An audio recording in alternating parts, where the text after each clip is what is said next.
Welcome to Meet the Mentor with Cindy Revell. Today, Cindy is going to start by sharing some of her early illustrations, realism and early whimsical artworks, and show how it's led her on a winding path to where she is now. She'll also be talking about marketing and how she feels like even in this intense marketing world, you can market in a feel-good way. And then after all of this wonderful information, she is actually going to do a demo on how showing her methods for planning and starting a whimsical painting. So it's going to be an information-filled hour. And I just want to give a little introduction about Cindy. Cindy didn't plan on becoming a fine artist with her work in galleries. As a child, though, she and her parents knew that she'd be an artist of some kind, likely doing sign painting, which was common back then because this was pre-internet days. After getting a diploma in graphic design, Cindy became an illustrator of children's books, magazines, and products all across North America. Her artistic path was a winding one as she went from realism to illustrating in scratchboard, watercolor, acrylic, then back to realism, and finally to the whimsical paintings she does today. Welcome, Cindy. And I am so excited to hear about your journey, which has been a very interesting one. Well, it was interesting for me too. We always want to plan our lives out. And sometimes it really doesn't work that way. Sometimes things just happen. So I was your typical kid playing outside, doing all that stuff, but there was that art thing in me. I was always drawing, and I'm gonna give you a pictorial journey of my artist's life. So this was my first painting when I think I was 5 or 6. My mom saved it for me. Tempera paint, nothing fancy, right? And then I started drawing what I saw in the comic books. So I got my experience drawing from the Archies, of all things. But if you look at comics, you will see how exquisitely drawn the hands and feet are. Like they have a tendency to really, like especially the comics like the Archies, like the Jughead with his square nose. So they would always do these weird things to the faces and exaggerate the bodies, especially the girls' bodies, but their hands and feet. You ever want to look at how to draw hands and feet? Look at the comics, they're beautiful. But of course, I wasn't content to do that for very long, and I went on to start drawing what I could see. So in my late teens, I explored portraiture. This handsome gent was an old fisherman from Mexico. And that's quite a bit more detailed and very realistic. But it was just a progression, really. Mm-hmm. Just a child starting out doing the most basics of shapes to learning from comics, and then realizing that if you just keep drawing, sooner or later you can draw what you see. And I copied. Like I would draw faces out of magazines all the time. And I didn't really have any exposure to art. I had an aunt who was a sign painter, which is why my parents thought that I would become a sign painter someday, because there was no internet, really no way to find out what kind of jobs there were in art. I guess they could have called an art college to find out, but we didn't think of that. And I had decided I wasn't going to art college anyway. I decided I wasn't ready, and when I left school, I went and did a whole bunch of other horrible jobs that I couldn't stand. Like I was everything had to do with numbers, which I sucked at, spectacularly sucked at it. So I did things like I waitressed for a while. I wasn't bad at that. I worked at a mortgage company, a healthcare company, an insurance company, everything that had to do with numbers. When I was about 24, I thought, yeah, that exploration is done. I'm going to art college. And then that was when I learned what the scope and the potential was for a career as an artist. So after college, I started doing some more exploring, and I started playing with watercolors. And I just taught myself by exploring, which is a word we're going to probably overuse today. I don't think you're going to overuse it. So you did watercolor. I did watercolor. And next? Well, as I was playing with these sorts of things, I had gotten myself a job at a rehabilitation hospital, and they could only print in black and white, and they wanted figures, the figures that they were going to be putting in their print materials. They wanted them to be generic, faceless, no gender. This was in about 1989. And so I did explore that for a while, but I really didn't like it. It felt soulless to me without a face. So I just kind of pretended I forgot about that. And clearly whoever dreamed it up forgot about it too, because then I started doing this sort of thing. So you can see that the figure is still really, it is in a sense generic. It's an older lady. The face isn't particularly defined, but it's very simplified. Mm-hmm. So the idea was to satisfy the needs of a printer that could only print in black and white.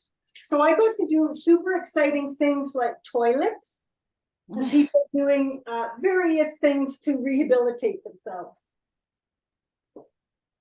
And from there, I sort of went on and expanded Scratchboard in a more interesting way. I started adding more shading and changing the style a little bit. Mm-hmm. It was like you try one thing, you see how that works. You try another thing, and you just keep shift. Continual improvement. And I started really simplifying things and looking at ways to make things really quite more fun, more expressive. So you can see I'm playing with scale, like the flowers are way bigger than the house. Mm-hmm. Houses don't have arms. So it was really about exploring constantly. So at some point I got tired of working at a job like that, and I quit my job to become a freelance illustrator. And I started doing things for, this was for a power company. Now I was adding watercolor to my Scratchboard. And over time, that was fun, but I think as most artists, I felt the urge to try new things, and I explored acrylic. So this is my first children's book. And boy, that's really shiny, isn't it? Yes, that was really shiny. You didn't really see much there. I'll show you the inside. So it was called Mallory and the Power Boy. It was about a little girl who meets a little boy who lives in the clouds, and he's responsible for making the power. It was a really life-changing thing for me, because that one book turned into, I don't know, more than 20 books over the years. Mm-hmm. But I took my knowledge of Scratchboard, and then I started doing it digitally. Oh, there, that's better. Yeah, we can see that. Yeah. So the Scratchboard is there. I did it digitally, and I just added the color digitally as well. But as life would have it, I was not done exploring, and I started getting that fidgety feeling like there's something more. I want to do more. And so I decided to start playing with oils. And the result was not a very good painting. It's fun. I look at it now and I think it's not that bad. But at the time, I said to myself, you know nothing about oil paints. And so I boldly and probably rashly did this oil painting for a magazine that I worked for quite often. And it did not turn out very good. And I said to myself, you have to get yourself off to a class and learn oils. So I did. And guess what? It brought me back to realism.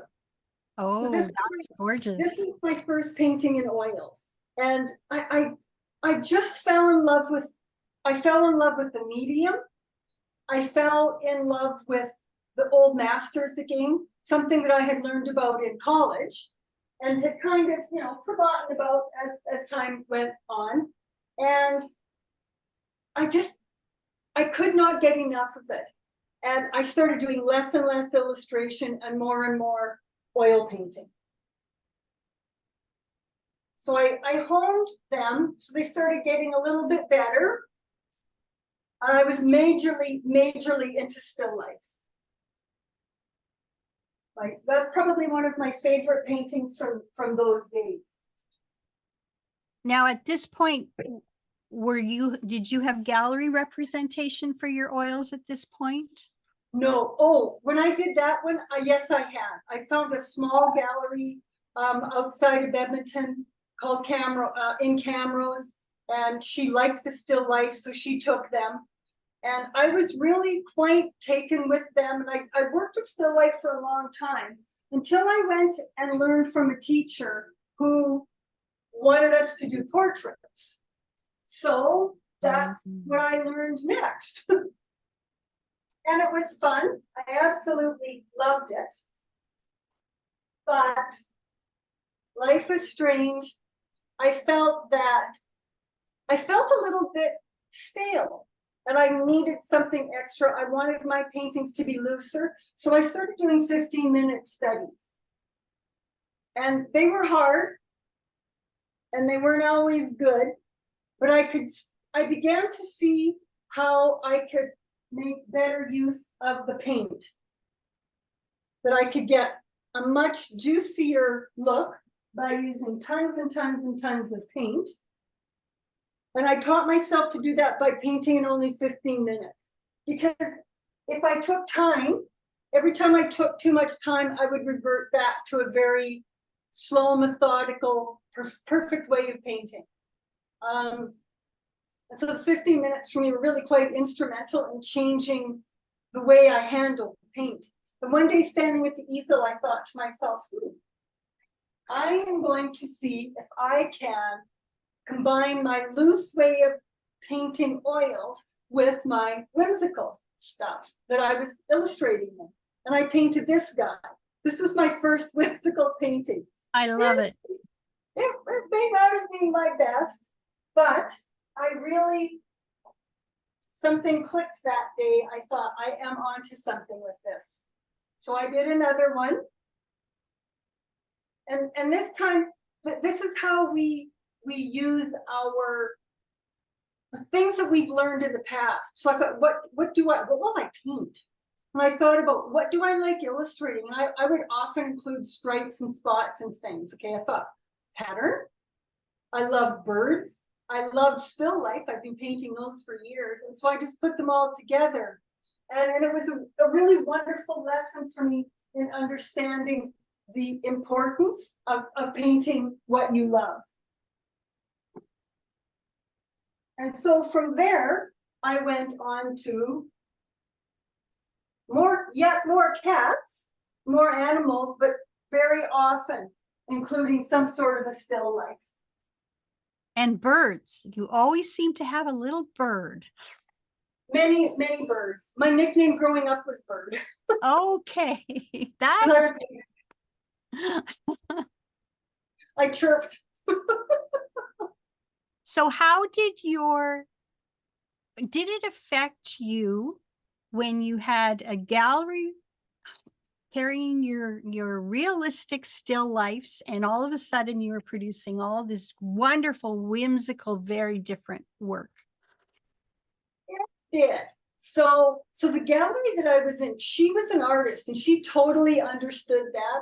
She loved the whimsical. She said, just bring whatever you want. So great. But what did change was I had been sending out newsletters for quite a few years. And people were buying my still lifes, but they weren't as enchanted with the whimsical work. And so I really did have, I was almost starting over. But I had an income still coming in for my illustration, so it wasn't really a critical concern. I didn't have to go work my tail off to try to find whimsical clients. And sometimes people are so quick to leave a job. And looking back, I realized how important having that illustration job was, because it always gave me an income. And granted, it could be pretty hairy and frazzled at times trying to do the two things, but at the same time, I had that income and I did not have to worry about what I was doing with my art. I could do whatever I wanted with it. So there is something to be said about having a job, whether it be part-time or full-time. The thing is always to find enough to preserve yourself the time to explore. And maybe that means it has to be a part-time job. It always depends on a person's circumstances. I mean, it's kind of flipped to say, go get a part-time job. Right, right. You mentioned your newsletter, which has me thinking about your marketing side of things and how you have a very strong opinion on how you called it feel good marketing. Did you want to speak to that a little bit? So, yeah, you know, we are bombarded on Instagram and every other place, Facebook, with ads for quick and easy marketing. How to do sales funnels, lead markets, how to get X number of followers in a really super simple, fast way. Well, I don't know what that is. I haven't figured it out myself. But they offer all of these things that are supposedly easy, and sometimes when you follow them up, I don't want to say they sound, you know what, they don't sound authentic. They don't sound real. They're trying to talk to you in a way that they think that you're making a deep personal connection, but you know darn well they're not. And it kind of bothered me. I said, I don't want to do that kind of stuff. And I really avoided it. And over time, I've come to realize that the way I used to market as an illustrator was so much more straightforward than it is now. And we have this amazing social media at our disposal. So the thing is, how can we use it in a way that feels good and not kind of inauthentic?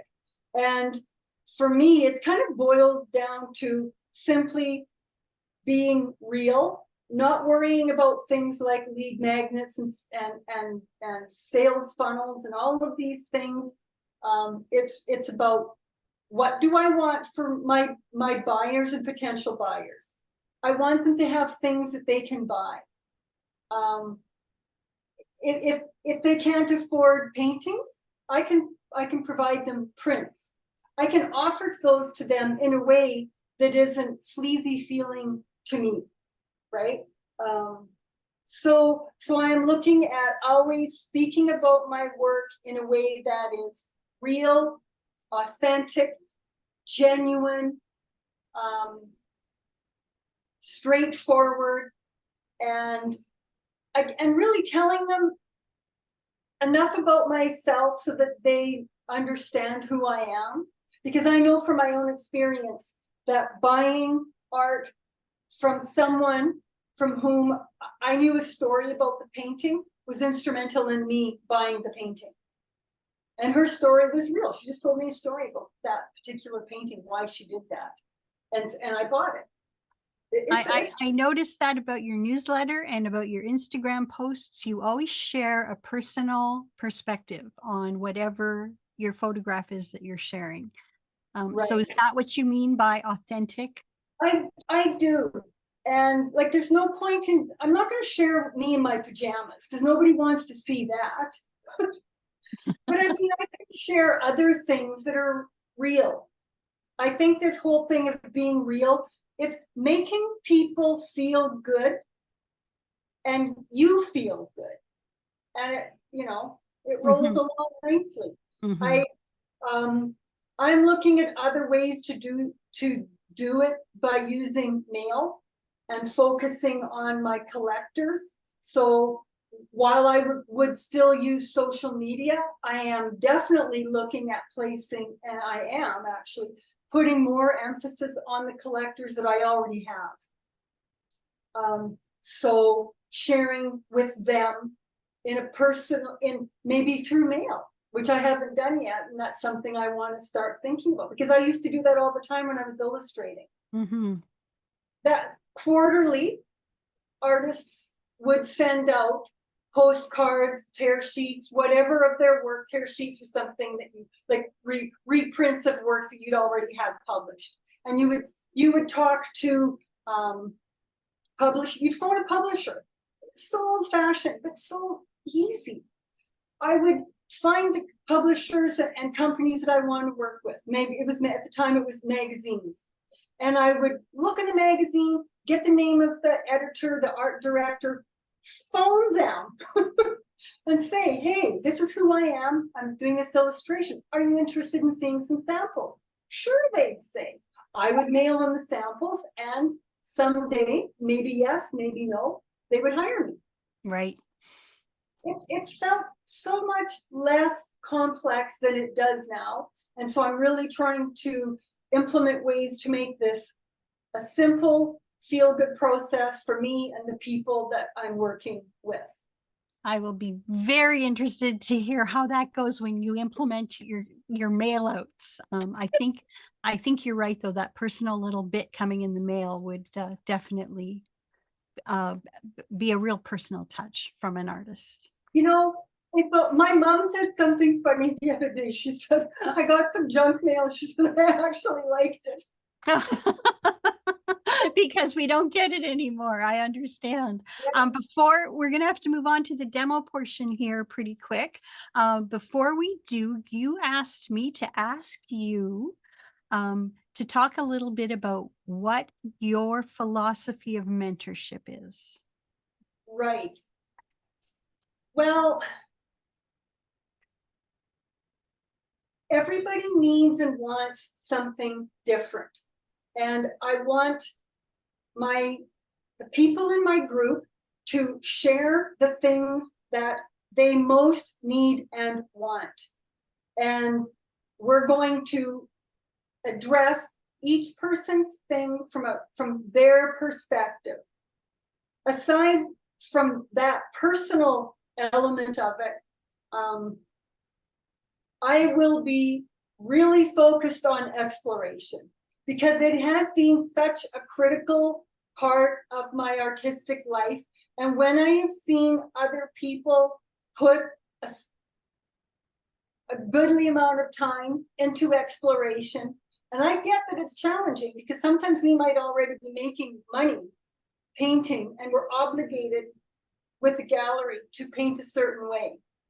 But we can paint for ourselves too, as well as painting for somebody else. And that's where exploration comes in. I think one of the things in our group that I want to get into, we won't have time to today, but I want to talk about, how do you do bread and butter work and still satisfy your artistic side? There's always a way. So we'll dive into that kind of stuff too. Oh, thumbs up. And Sue is giving us a thumbs up too. Yes, I think that's fantastic. But we are going to need to move cameras and move on to the demo portion of this. I never really thought about it, but Cindy said to me when we were getting ready for this session that sometimes people think that because you paint whimsical, you don't have a plan. And she is going to show us how that is not the case. It's not. Okay, so every time I start a painting, it generally starts with the seed of an idea. I have stacks of, I hate to say it, but I have stacks of sketches. ideas that pop into my head, especially in the morning. It's a very fertile time for me. And one idea pops into my head, and I'll draw some super loose little scribbly thing. And then that little scribbly idea leads to pages of little scribbly ideas. They're usually about like that big, an inch to a few inches big, very small. Sometimes they're so rough that when I go to look at them later, I actually don't know what they were. But for the most part, I can figure out the idea behind most of them.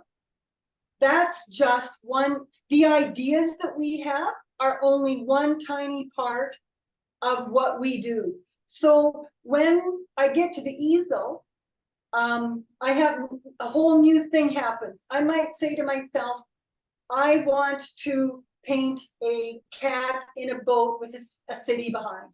Okay, where is all of this stuff going to go? So I start by thinking, I think about how I'm going to divide my whole canvas surface. And so in this case, you can see that I divided it not in half. Here's my horizon line right here. And so this is half right here. I always put a little dot in the middle to remind myself where the half is. So having an unequal division of space automatically creates a certain amount of dynamic energy to a painting. Next, I'm thinking where my focal point is going to be. My cat is the focal point. But I have more than one focal point. I rarely have just one. Usually it's my animal and my bird. And so they've always got this thing. So for the viewer, it's back and forth. But you don't want them to just be bouncing between two things. So then there's all of these other elements. The boats and everything that I put in, I'm thinking about the distance between, I'm thinking about large, medium, and small. The distances between things. So if I was to put another little boat over here or down here, I would not have like, oh, you can't really see that very good there. Yeah, no, we can see Okay. it. Yeah. I would not have an equidistant triad of boats. The boats, one would be large, one would be small, one would be medium, and they would all be a different space apart. And that might sound like a lot of thinking. It's like, oh my God, how can you be creative when you're micro thinking the placement of every little thing? But when you get used to thinking that way, it's really like making gravy. If you make gravy, I'll bet money you don't use a recipe anymore. You just do it. Unless it's some fancy, crazy gravy. So it's the same thing with these houses, these buildings, and these trees in the background. My trees are all at a different height. The buildings are all at different heights. I tilt them. This stuff applies to realism, just as it does here. The difference is that you might not want to be tilting your buildings in crazy ways. That's a little bit of a problem in realism, but you still want to be thinking about the distances between. I think about angles. So if one angle is going this way, I want my stripes to be going the other way. So it's rhythm and counter rhythm. So one thing goes this way, another thing is going to go another way. And when I'm painting flowers and stems and leaves, I'm constantly thinking that each leaf is I'm going to try to make them all different from the others. And at some point, when you have a really big painting that's full of leaves, flowers, and petals and stems, you are invariably going to encounter repetition. You really can't do too much about that, but what you want to do is avoid setting up awkward repetition that is obvious to the eye. Right, like repetition that's like 3 stems, right? Same size, equidistant apart, same size. You want to avoid that kind of stuff. So these ideas can equally be applied to realism or abstract or collage, any other type of painting. So I'm always, oh, you can't see, I have a moon up here. And so what's happening here is I have this composition. It's kind of going like this. The cat size. We look the cat to the bird. This boat is going to be quite light in the water. We're going to swoop around the tail. It's very circular. But there's so many other things going on that once a person's kind of navigated that, they will skip around to all of the other elements. And so with those elements, I make sure that I don't put my area of greatest contrast away from him. So like these two guys, they're the star. So they're going to be where my greatest contrast is. So I don't do this because I like a little bit of fear factor involved. But for artists who aren't used to working this way, I strongly recommend that they come up with a value plan ahead of time. Because if you come up with a value plan ahead of time, you won't encounter as many problems. And so let's just say your value plan consists of starting with color. You can't just say, well, I want this to be orange, this to be yellow, this to be blue, whatever. You have to think about, well, what value are those blues and yellows going to be? If you pick a light yellow and a light blue, how will let's say your main object is going to be yellow, pale yellow, and your background is pale blue. How will your object then stand out against your pale blue? If it's pale yellow, it won't. You need some sort of contrast for it to stand out. So that's what I mean by using value in my composition. Is I'm always looking to see how my values are working with one another. In this case, I've painted a cat in land near water with a background and a sky before. So my value plan is has already been done for me. I have a pretty good idea what's going to happen. But what I've done differently this time is I've added a sailboat, this big sailboat. So now I have to think, what value is he going to be, and what value is that going to be, and what value will that be? I don't want this to be all one big light blob. So I have to really carefully manage the values. And so I mentioned a few minutes ago this idea of like, I kind of like a little bit of fear factor.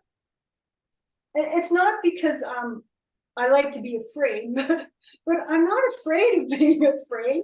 I'm not afraid of risk, because when I have colossally screwed up a painting, sometimes the very best of things have happened. Right. I have had to pull out all the stops and really think hard. I've created a mess. What of the fundamentals can I use to fix my problem? Is it drawing? Yes. Oh, no, I didn't mean to interrupt, Cindy. Please go ahead. Is it drawing? Okay. Okay. Is my issue drawing? Is it design? It's almost always design. In realism, chances are pretty good it's drawing. But when it comes to this kind of work, collage, abstract, it's almost always design. Things being put in the wrong spot without regard to division of space, direction, size, that sort of stuff. Value is an enormous aspect of composition, and so many times the problem actually turns out to be value. So not value in terms of modeling value, the modeling, the values that you use to create the volume on, say, an apple or an object. It's more about how dark is something to compare it to something else, and does it stand out in the right way, or is it unbalanced in some way? Value is hugely responsible for balance. So speaking of value, are you going to show us your paint palette and like your decisions you've made already on value that we haven't seen yet? I don't know if this is so hard to move. Okay, don't move it. Just, I guess when you put it on the canvas, we will see. Let me just see if I can't tilt No, this one. no, don't. Yeah, I think when you start painting, we'll see what colors you've chosen. I'll tell you what I have on my palette. I have titanium white, tad yellow light, yellow ochre, tad red, alizarin crimson, ultramarine blue, and phthalo blue. Okay, so a pretty limited palette. Very. If I'm doing flowers, I will add quinacridone rose. I rarely use purple, but if for some reason I'm going to use purple, I will either make purple with quinacridone rose, or I will use a purple, which I have lots. And as I was trying to explore them and find out which one really gave the biggest purpliness for its buck, because some of them are pretty dirty. Not dirty in a bad way, but not the kind of vibrancy I wanted. So for some colors, if you start with a super vibrant color, you can then tone that down. Yes? Just want to let you know you have about 20 minutes left to paint. So I was just wondering if you wanted to show us some of that paint. Right. Thanks, Lynn. I love Lynn. Lynn was in one of my groups. She knows me. You just have so much to share, and it's all interesting. Okay, I'm starting with, how many people here are oil painters? Okay. A few. Right. Yeah, right on. Okay, so I paint in oil. I used to paint in acrylic. So the challenges that I have in this painting will be different from what acrylic painters will have. I start in a way that might look like it causes problems. So you might be thinking, if she puts the black on now, how then will she paint around it? And I'll show you. I'm not going to paint the whole thing. I can't paint that fast. There's too much thinking going on. I really can't paint that quickly. I couldn't be like a live entertainment painter. Nothing would ever get done. So what I'm looking at is, I want to make sure things aren't too closely spaced, and actually they are. And so now I'm really kind of annoyed about that. So how can I fix that right now? Okay, I just changed the amount of space between these two were the same. I just changed it by enlarging the size. I don't like that these three are in a row. So I'm just going to move that up a little bit. And then are you making your own black? Carrie wants to know. Yes, I am. And I used ultramarine, alizarin, and a little bit of yellow. Beautiful black. Oh, I wish I'm going to have to learn how to do a split palette thing, like split screen, so that I can show my palette. But I mean, everybody knows what those colors are anyway, I guess. So I think I'm going to add another little one right here. So you know, so all my placement, nothing is random. It's really, even though it's whimsical, everything is considered.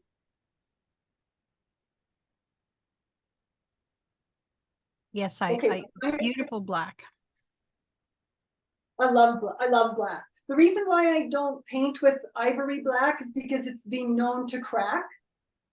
And the last thing I want is on a flexible canvas for the black to crack. Black is a beautiful color. I wear it all the time. I love black, but it's just a little bit of a problem. I suppose if you were doing painting on panel, it wouldn't be so bad, but that's simply not the case. So I'm going to use a fairly good sized brush. I have to paint around these spots now. And I've been mulling over this painting for quite some time, whether this was going to be orange or whether it was going to be an ochre cat. And I think he's going to be orange. And that for sure will make him the center and the focal point. Orange and black.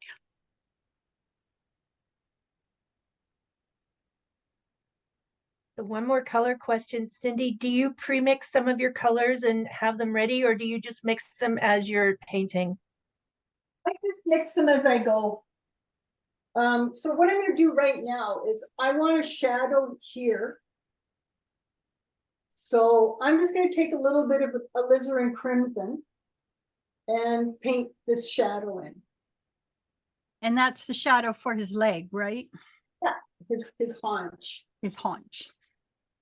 Whatever that is. And the beautiful thing about any paint is, as you guys all know, is it can be painted over. So if I do something I don't really like, I can paint over it. I like painting wet and wet most, but sometimes that's just not practical. Sometimes when I'm working on a big painting, like I won't be able to finish this today. I have to be somewhere this afternoon, so I can't finish it today.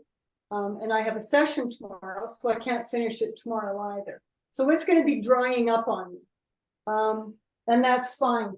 In the beginning, it really it bothered me badly. I wanted only wet and wet, but you know, we're talking about exploration, and the good thing is when a problem like that happens, you then have to figure out, well, what are you going to do to solve the problem?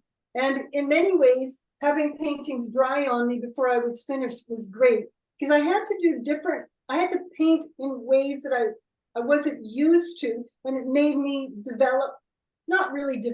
made me okay with certain wet on dry looks. And then suddenly I'm like, oh, you know, that actually works really good. I can use that on purpose.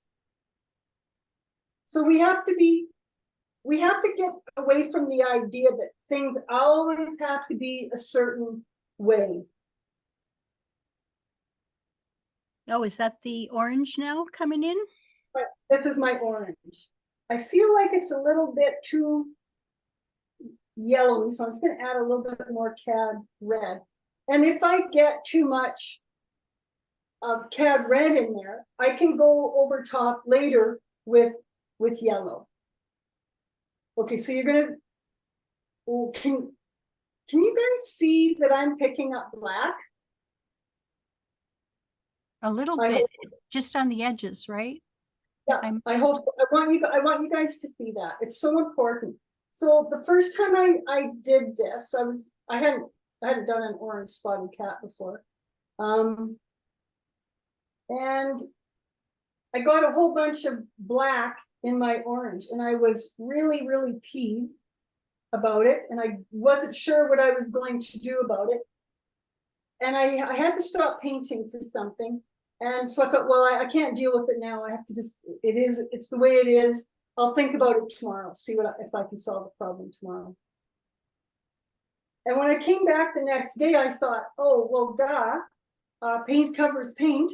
You can just paint over it. So it was like a big cat.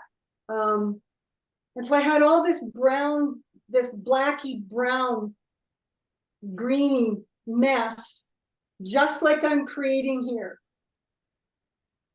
And there's ways to avoid it. But I don't want to avoid it too much, because I want you guys to see how I resolve it. I'm going to show you how I avoid it, and then I'll show you how I solve the problem. So if I put a mark on this way, I have now picked up black paint on the corner of my brush. I can I just put a black mark there. But normally, instead of just letting a black mark go there, I will take the side of the brush where I picked up the black and put it next to another spot. And I can do that a few times using that side of the brush. And I still have black paint there. I'm just going to pick up a bit more paint, and I'm keeping that black on that side and constantly working around spots on using that side of my brush. Right. So black touches black. That's exactly right.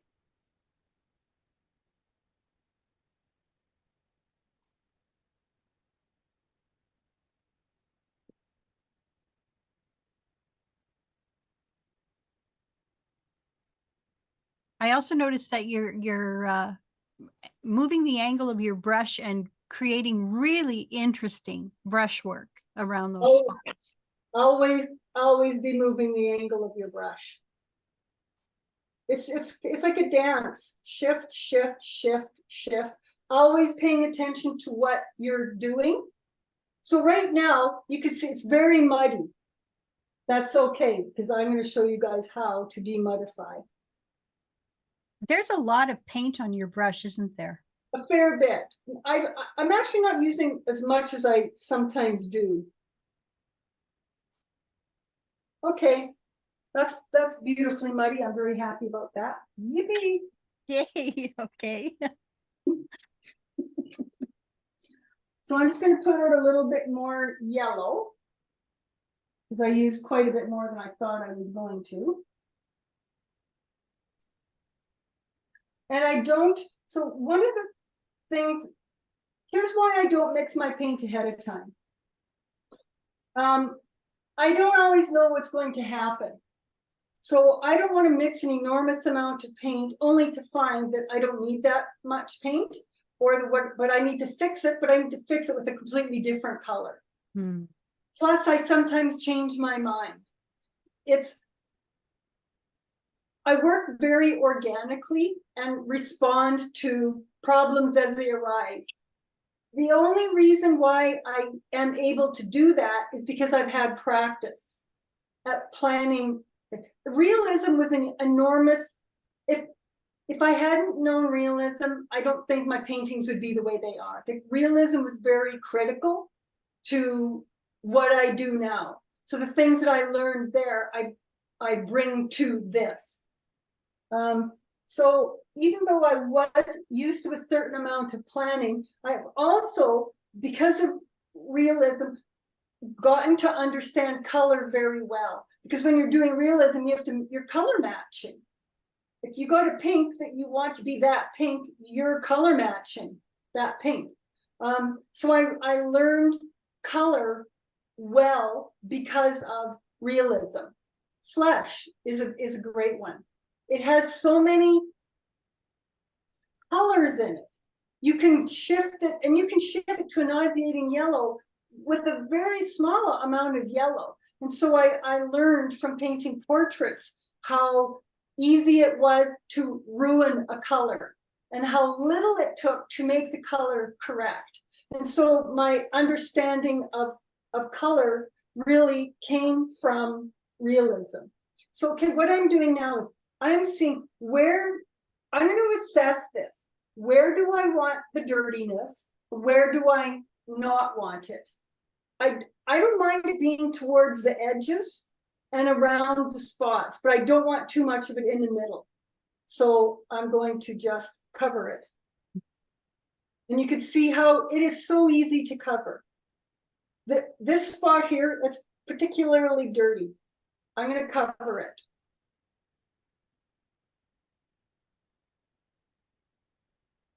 Can you see that okay? Oh, yes. Okay, good. Okay, and it's murky around it, so I'm going to keep going. My brush isn't too dirty. You'll notice, I'm always checking my brush to see how dirty it is. There's no point in putting paint on, picking up a dirty color, and then making another stroke unless you know how dirty it is and whether or not you want that on there. Mm-hmm.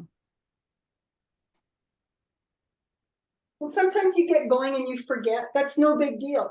Paint covers. There's one that I love, so in the interior there. I'm going to leave that one there.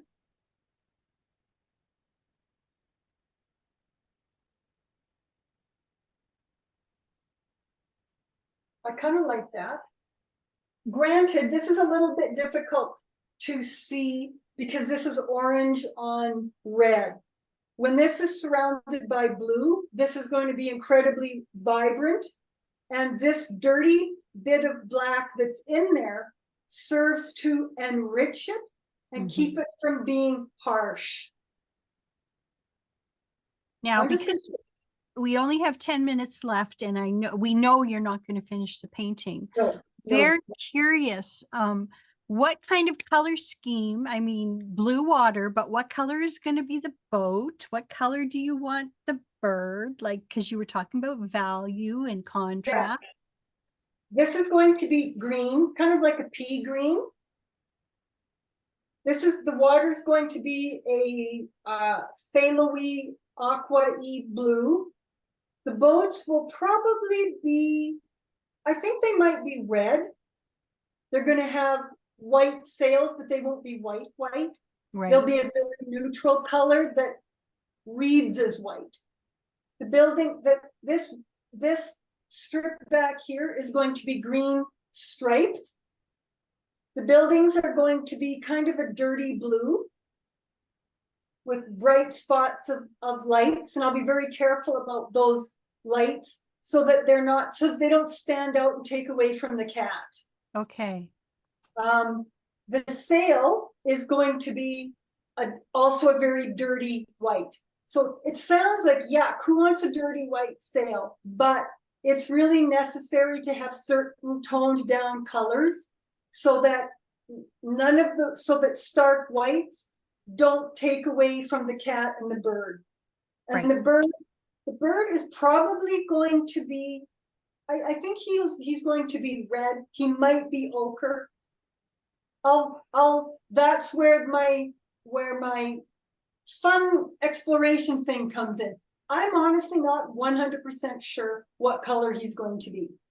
And as I get going, at some point I'll realize what color he needs to be and I'll make him that color. But it won't be something outrageous like purple or something like out of the blue. Like, it's very interesting about colorful paintings. So people think, well, wow, Cindy, your paintings are so colorful. But if you study them, you'll see that each one has a very limited color palette. Mm-hmm. So I don't have 20,000 colors in one painting.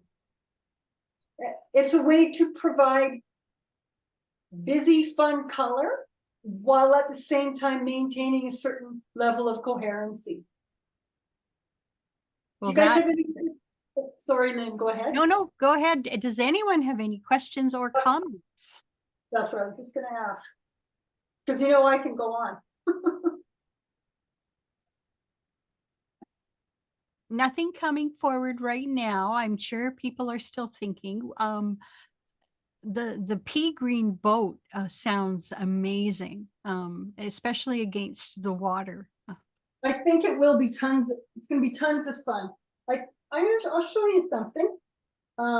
So when I am painting the water, I'm going to have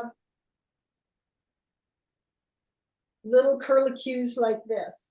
And I've used my black, it's fairly blue. It's a blue black, and I'm just adding a little bit more blue to it.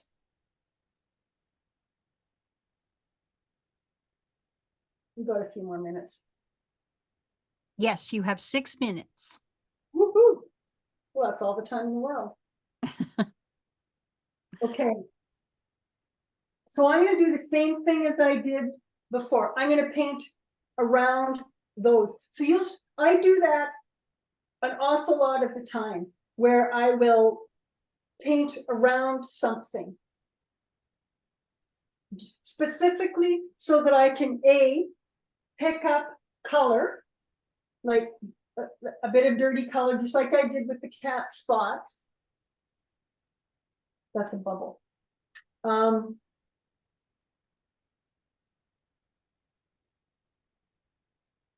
This is phthalo blue and white.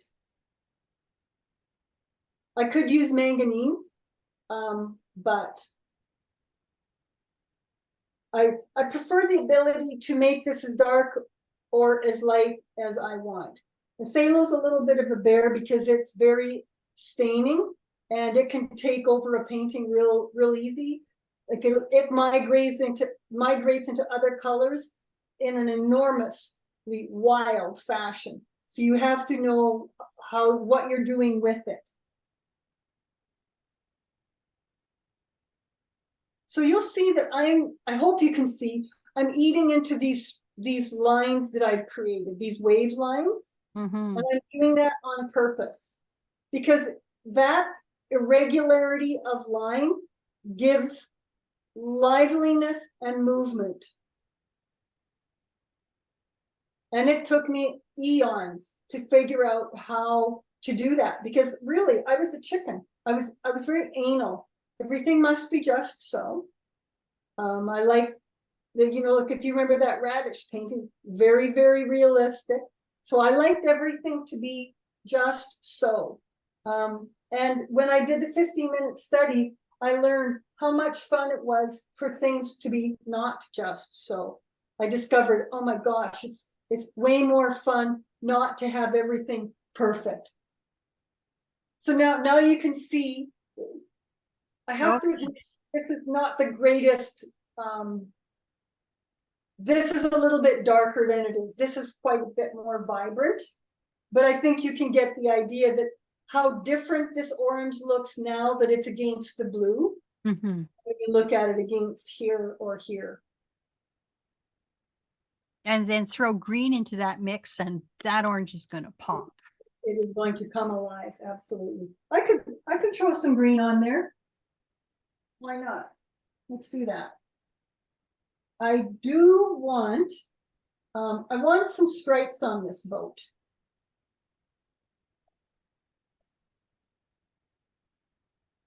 And again in black? This is, yeah, well, it's pretty, this is actually pretty blue because I added some blue to it. Okay.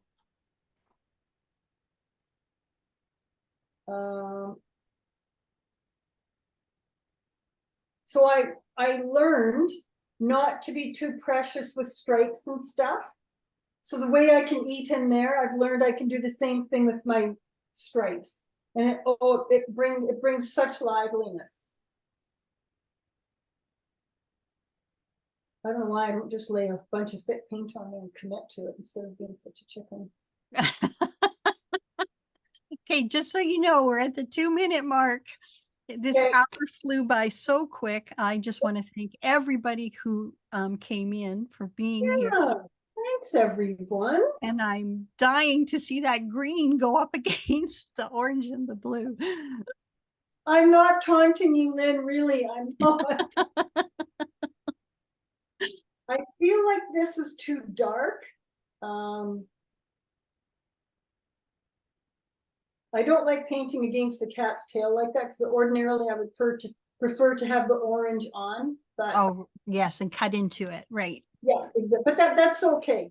That's not the end of the world. Oops, I just put a huge fleck of paint. I'm using a lot of paint, so it's kind of flying. I don't know if you can see, but yes, that is a lot of paint. There's a fair bit of paint on there. It's like icing a cake. It is sometimes. I have a wave coming right there. I don't want to forget about that. Okay, so. Oh, that little bit of blue there. Yes. That's why you're the master. So notice that I'm very rough. I'm very rough with this. I'm not precious with the stripes. I'm really being rough with it. I'm just jamming it in. Like I said before, this took me so long to learn. What taught me that was the 15-minute studies because I had no time to dilly-dally. First of all, I had to use a mountain of paint if I was going to get it finished. And I had to go super fast if I was going to get it finished. So the paint was flying. I mean, it was flying. And I hate to interrupt, but we have to go. This room is booked for the next hour. It's been wonderful, Cindy. Thank you so much for sharing all of this information with us. And this will be available on the Mastrius YouTube channel and on Cindy's page in Mastrius when it all gets finished. This will get done and I will be sharing it. I'll share it on Instagram and someday it'll get shared in my newsletter. So you'll see it eventually. Okay, that'll be wonderful. Thank you. Thank you everyone for joining us. Great seeing you all. Toodaloo.